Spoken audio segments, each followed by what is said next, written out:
بصیرت پر آپ دیکھ رہے ہیں سیرت النبی صلی اللہ علیہ وسلم۔ پہلی بیعت عقبہ۔ انصار جو دو قبیلوں اوس اور خزرج پر مشتمل تھے، ان کا کوئی گھرانہ ایسا نہیں جس میں نبی صلی اللہ علیہ وسلم کا تذکرہ نہ ہو رہا ہو۔ نبوت کے 12ویں سال حج کے موسم میں انصار کے 12 افراد حج کرنے کی غرض سے مکے آئے۔ ان 12 حضرات نے نبی صلی اللہ علیہ وسلم سے ملاقات کی اور مینا کی گھاٹی میں آپ صلی اللہ علیہ وسلم سے پہلی بیعت کی، جو پہلی بیعت عقبہ سے مشہور ہے۔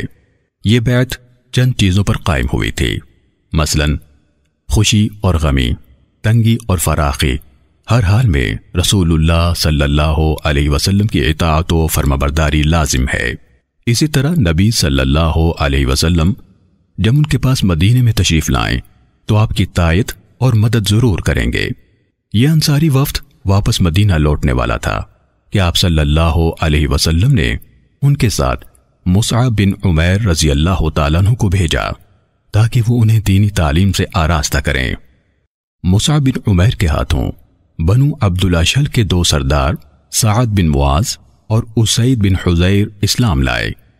مصعب بن عمیر نے اسعد بن زرارہ کے گھر میں قیام کیا اور وہیں سے اسلام کی دعوت شروع کی، یہاں تک کہ انصار کے تمام گھرانوں میں اسلام داخل ہو گیا۔